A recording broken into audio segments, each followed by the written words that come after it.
sejam muito bem-vindos a mais um quadro Tô na Bíblia. Nesta vez, esta semana serei eu que terei a responsabilidade de passar a mensagem. Eu quero dizer que é um prazer imenso estar aqui, podendo falar com os irmãos, ainda que por meio deste vídeo, um pouco distante, fisicamente, mas sabemos que espiritualmente estamos unidos na pessoa do Senhor Jesus Cristo. Sem mais delongas, vamos abrir a nossa Bíblia no livro de 2 Reis, capítulo 6, versículos do 15 ao 17. Eu gostaria de dizer que estou com muita saudade dos irmãos. Não vejo a hora da gente poder retornar e cultuar o Senhor na beleza da sociedade da nossa querida igreja, no nosso querido templo, todos juntos como uma verdadeira família. Certo? Vamos lá. Livro dos Reis, segundo livro dos Reis, capítulo 6, versículos 15 ao 17. E o servo do homem de Deus se levantou muito cedo e saiu. E eis que um exército tinha cercado a cidade com cavalos e carros. Então o seu servo lhe disse: Ai, meu senhor, que faremos? E ele disse: Não temas, porque mais são os que estão conosco do que os que estão com eles. E orou Eliseu e disse: Senhor, peço-te que lhe abras os olhos para que veja. E o Senhor abriu os olhos do moço e viu. E eis que o monte estava cheio de cavalos e carros de fogo em redor de Eliseu. Bem, antes da gente começar o texto, a gente tem que fazer uma pequena ambientação histórica. Na presente história que eu acabei de ler para os irmãos, esse pequeno caso aqui, o rei da Síria estava tendo algumas guerras, algumas guerrilhas com o povo de Israel, o que era de praxe na época. Os reinos tinham uma característica imperial de conquista territorial, conquista de povos. Então o rei da Síria estava fazendo o que era praxe dos reis da antiguidade. Estava lá batalhando com certas aldeias. Você sabe que a guerra antigamente era focada em pessoas civis, digamos assim. Mais que não existisse esse conceito, mas pessoas que não eram afeitas à guerra. Então os soldados iam lá, destruíam as cidades, matavam as pessoas inocentes e assim conquistavam o território. E o rei da Síria estava fazendo isso, que era de praxe para a época. Então ele estava tentando fazer, mas tinha um pequeno problema.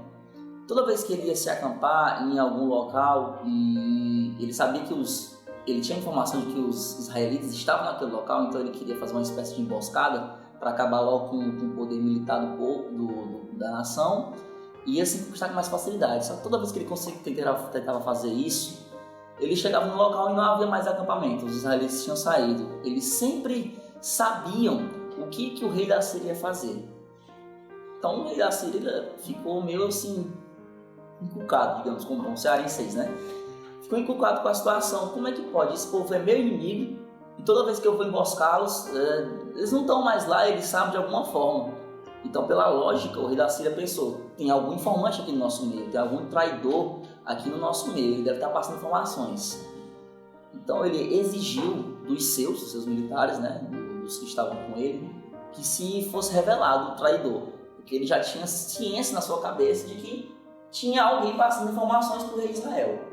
Só que aí, dentro dos seus, falou: Senhor, não há traidores aqui. O que acontece é o seguinte: em Israel tem um vidente, tem um profeta chamado Eliseu, e ele é quem diz para o rei tudo o que o Senhor pensa, todos os seus planos, todas as suas estratégias. Como fala o versículo 12, faz saber ao rei de Israel as palavras que tu falas no teu quarto de dormir.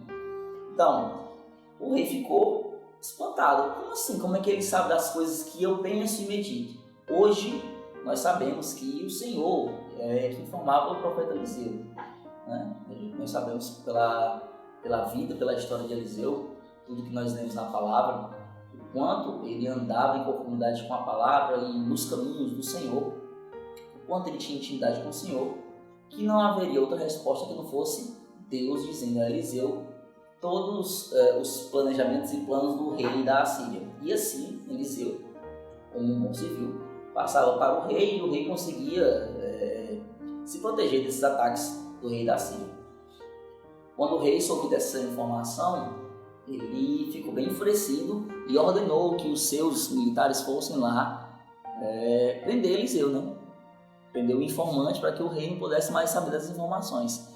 E aí,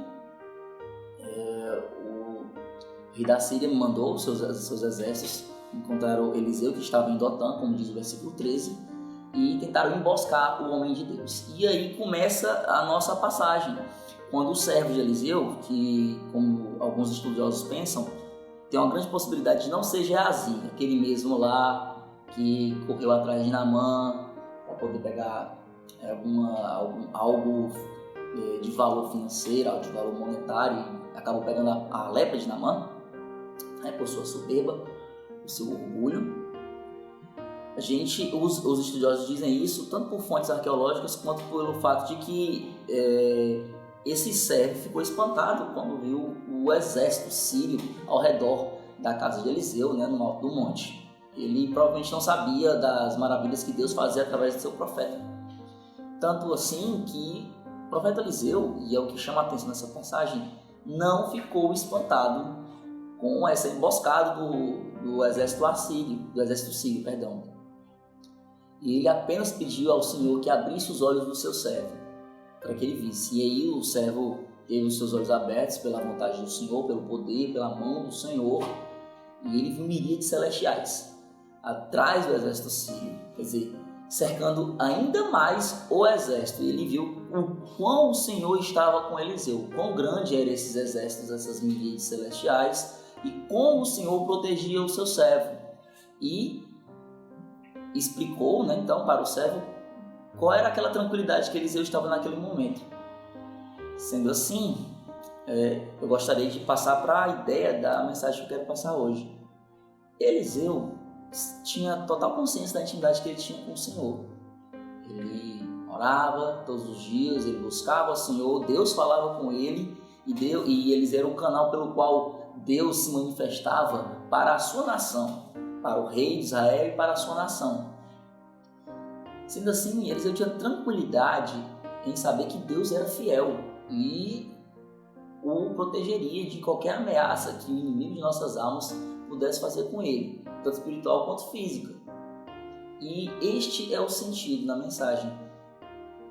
Eliseu, vamos relembrar a contextualização que eu fiz. Eliseu estava em uma casa simples como as nossas de hoje, e a sua casa estava cercada por um exército de uma nação inteira, com o único objetivo de prender a sua pessoa. A situação é muito tensa e crítica.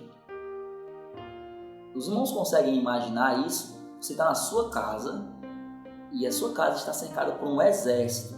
Não é a polícia, não é uma força militar um pouco menor, de menor expressão nesse caso. É o exército de uma nação. O exército de uma nação estava cercando a casa de uma pessoa para prendê-la, apenas para prendê-la.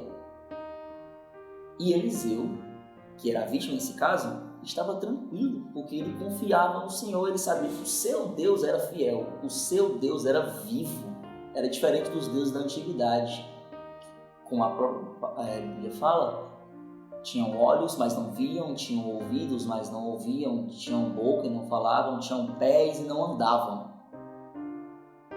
Ele sabia que o seu Deus era vivo, era um espírito vivo, uma pessoa, um ser vivo, e poderia e tem esse poder de protegê-lo dessas ameaças que podem acontecer, única e exclusivamente porque o seu servo estava fazendo a sua vontade. E Eliseu é o exemplo para as nossas pessoas, para a gente nos dias de hoje. Porque estamos vivendo um momento que é um momento bem tenso. Eu posso falar isso dos meus quase 30 anos de idade, que é um momento bem tenso. Eu nunca vivi alguma coisa assim. Sabemos que tem pessoas que falam que a gente está realmente na maior pandemia do século. Tem outras pessoas que dizem que essa pandemia, essa doença, digamos assim, não tem essa força toda e que apenas estão usando-a como um jogo político e que gera tensão do mesmo jeito. O que nós sabemos, de verdade, é que o momento é tenso e as circunstâncias não ajudam as pessoas a se acalmarem. As circunstâncias, a mídia, até os nossos próprios vizinhos, em alguns casos, nos causam terror. Levam terror aos nossos corações, levam terror às nossas mentes. A gente não consegue viver um pouco mais tranquilo como antes. de tudo isso acontecer. Mas mesmo assim, o Senhor nos diz que Ele é fiel. Nós sabemos que nosso Deus é imutável e Deus continua fiel. Eliseu estava numa situação que eu acredito que naquele momento a adrenalina poderia ser pior. Convenhamos, certo? Olha, nós estamos vendo um momento em que o inimigo é invisível. Nós não estamos vendo esse vírus, mas Eliseu via todo o exército cercando a sua casa. Então, humanamente, se a gente se colocar no lugar dele, a adrenalina era bem maior. E Eliseu estava tranquilo, porque ele confiava no Senhor. Não havia motivos, segundo a fé de Eliseu, para alarde. E essa esperança, essa confiança que Eliseu tinha no Senhor e essa tranquilidade, nós devemos ter também no Senhor, com toda certeza. Porque nós devemos lembrar que o nosso objetivo de vida não é nesta terra. É sempre bom a gente enfatizar isso e lembrar. Nós não vivemos aqui para construir castelos aqui. A nossa morada, nossa mansão futura é a pátria celestial. Nós somos civis da pátria celestial. Para lá que nós devemos colocar a nossa fortuna, é lá que nós devemos fazer os nossos castelos. É lá onde nós devemos depositar a esperança de viver. E para chegarmos lá é apenas através da pessoa de Jesus Cristo. Então é nele, na pessoa dele, no seu sacrifício, que devemos ter esperança e tranquilidade. Viver com tranquilidade, sabendo que o Senhor nos protege. Mas Eliseu tinha essa tranquilidade porque Eliseu estava fazendo a vontade do Pai. Ele estava sabendo que ele não tinha feito nenhum crime, não tinha feito algo que transgredisse a vontade do Senhor. Ele estava apenas fazendo a vontade do Senhor. O Senhor queria que as informações chegassem ao rei de Israel e Eliseu foi lá e fez a vontade do Senhor. Então, podemos concluir que Eliseu foi perseguido por fazer a vontade do Senhor. Estamos fazendo a vontade do Senhor para termos essa tranquilidade? Entenda isso. Para que a gente tenha essa tranquilidade, a certeza dessa tranquilidade em meio a esse momento de crise, devemos estar fazendo a vontade do Senhor. E uma coisa é muito importante neste momento, porque podemos estar trancados em casa, podemos estar de quarentena, mas o ID do Senhor não admite quarentenas. A pregação do Evangelho não admite quarentenas. Como estamos fazendo para apregoar o Evangelho para aqueles que ainda não ouviram falar de Cristo, que são muitos? Como você está fazendo? Você tem tempo para conversar com seus vizinhos? Tem tempo para conversar com aqueles que são da sua casa? Tem tempo para conversar com seus amigos por redes sociais? O que você está fazendo para que a obra do Senhor continue andando? Neste momento que nós estamos cerceados de sair de casa, de ficar perto das pessoas que amamos ou de colegas, o que estamos fazendo? Pergunto mais uma vez, para levar o Evangelho do Senhor aos perdidos de coração. Eliseu tinha a tranquilidade no seu coração porque ele estava fazendo a vontade do Senhor. E nós, estamos fazendo a vontade do Senhor? Não basta estarmos cerceados de não podermos nos reunir na igreja para realizar os cultos.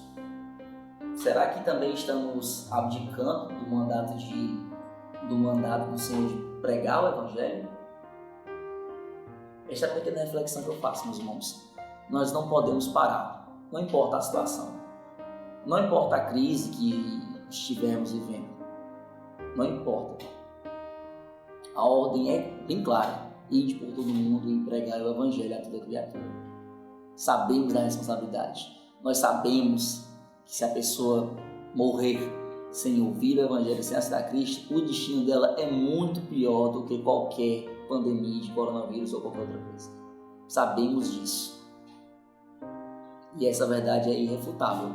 Essa verdade não tem como mudar isso. Eu pensei muito em casa antes de falar isso, mas somente, pelo menos nesse momento, somente ler a Bíblia e orar não é o suficiente. Nós temos que passar o Evangelho à frente. Não adianta a gente ficar só se alimentando. Temos que alimentar os outros. O Evangelho de Cristo é algo que não é feito para você receber e guardar. É algo que é feito para você receber e passar adiante, e multiplicar. Bem, meus irmãos, era esta a palavra.